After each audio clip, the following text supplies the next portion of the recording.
Therapists aren't marketers, but we need to be.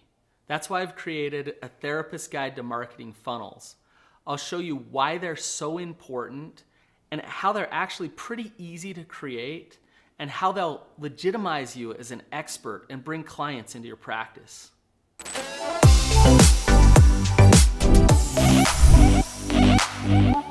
Did you know that one well-built funnel can totally fill up your caseload and fill up your practice and make you over $100,000 a year? I'm going to show you how that's done because I've done it myself. And it's actually not that hard. So watch this video to the end because I'm going to give you steps on how to actually build the funnel that's going to work for you. I was in a group of therapists years ago, and they all were talking about their marketing strategies.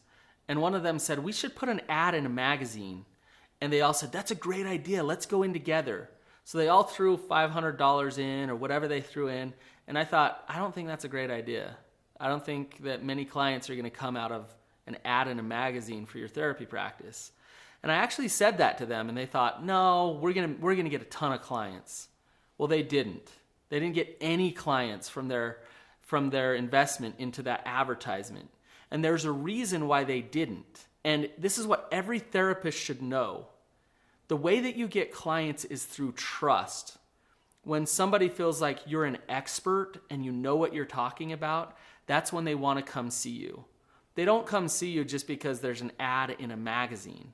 Online funnels are awesome because they actually build trust and they address people's concerns about what they're actually going to do. So therapy practices and online funnels actually work really well together. Your traditional website that you probably have for your practice probably is not doing very much for you. I would guess that it kind of sucks. And let me tell you why. It could look pretty. It could look amazing and professional. And I hate to say this to you because you probably just spent like 15 grand to build it. But the fact of the matter is that's just an information page. It's like a business card. It's important. People will look it up and say, oh, this is their staff. Here's their phone number. This is how I contact them. But that page is not actually selling your practice. It's just information. There's a big difference between a web page and a funnel. And a funnel is actually an active marketing tool that is feeding clients into your practice. And it works if you know how to build one right. There are 5 things that you need to have a successful funnel. I'm going to show you what they are. And I'm going to show you as a therapist how they're actually not that hard to create. Now, when I think of a funnel, I think of changing the oil in my car and using a funnel to get the oil in. Or even better, I think of a funnel cake at the fair where they use a funnel and they make that really greasy cake stuff. Well, times have changed. That word funnel, I think everybody needs to know. Now think about what a funnel does. It actually gets you to a point. That's what a marketing funnel does as well. Now with clients, it's tricky because as therapists, we think we don't want to push people too hard. We want to meet them where they're at. But a funnel can actually provide a ton of value for a person before they even buy your services. I want you to check out some things. So my practice's website is therapyutah.org. Go check it out. It's just an information page. It actually doesn't bring much business into me. My website, brannonpatrick.com, is a funnel. If you click on my courses page, you'll see what it's doing. You'll see how it's pushing people into action. It's much different than my practice's webpage. Okay, I'm going to give you the 5 things that you need to start creating funnels. But before I do, please subscribe to my channel. I got a ton of videos like this that will help you build your practice. Okay, wait a minute. Did I just not try to funnel you into my business by telling you to subscribe? I'm always funneling. That's what we need to be doing. And as therapists, it's okay to do that. First step to your funnel is you need to gain credibility and build an audience. Now, there's no better time to do this. There's so many different ways that you can. My favorite is podcasting. YouTubing is another way to do it. In a lot of ways, that's why I'm here today talking to you guys, because I'm trying to build an audience. Social media, Facebook, Instagram. If you build a big audience, that is the start of your funnel. Now you have ears listening. You have people tuning in to what you have to say. The next thing that you need is a free offering. So something that people will just want, but they have to give you something in return. And that something is their email.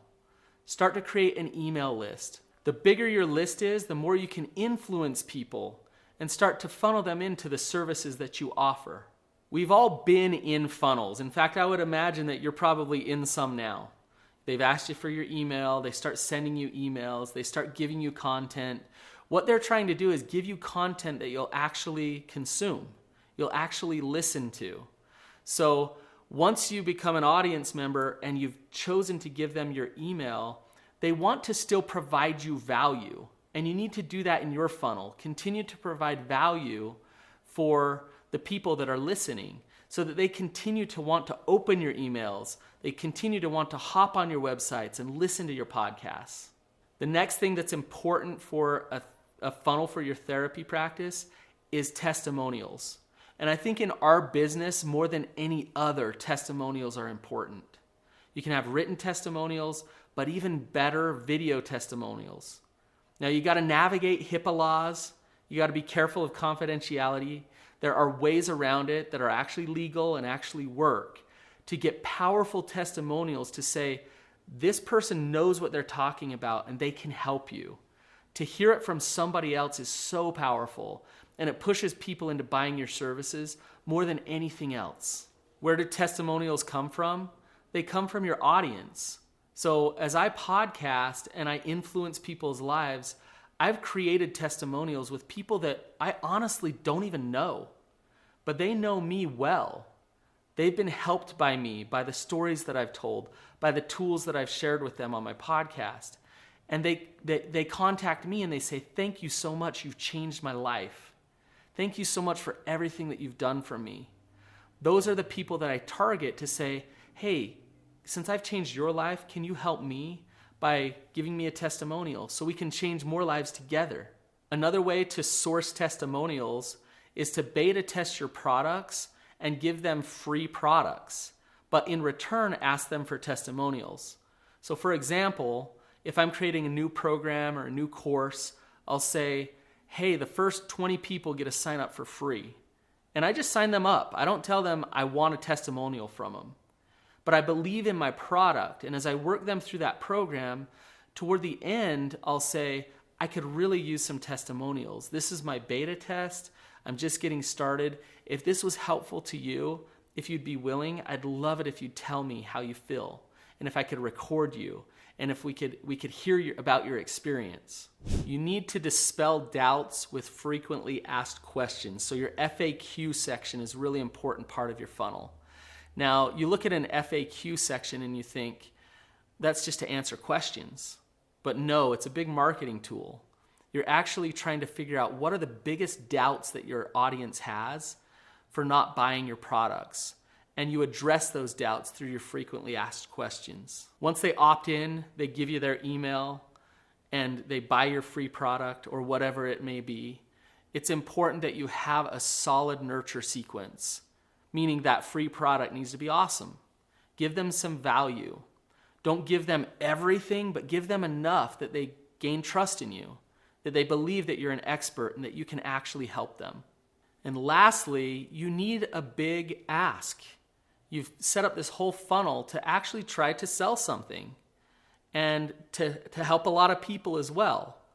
But have a product that is monetized, something big that you can sell.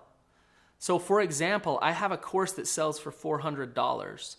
I have another course that sells for $600. These are big priced courses with a lot of good content. But the audience that's buying those things knows me so well, they know that those courses are worth that money. The thing that you're selling could be courses like me. You could be funneling them into a subscription site where they're paying a monthly fee to be a part of a program.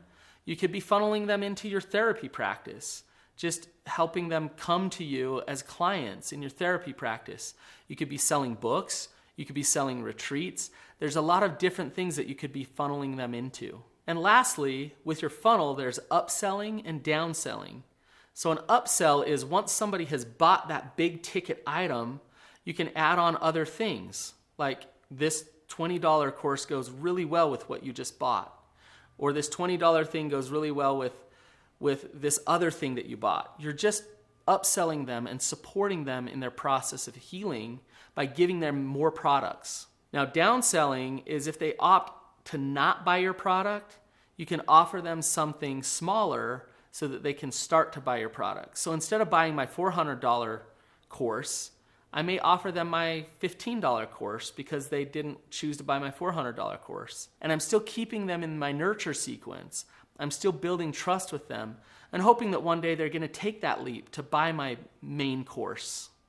There are different softwares to build these funnels, and I actually hire out people to work with that software. And it's really not that expensive, but I use a software called Kajabi.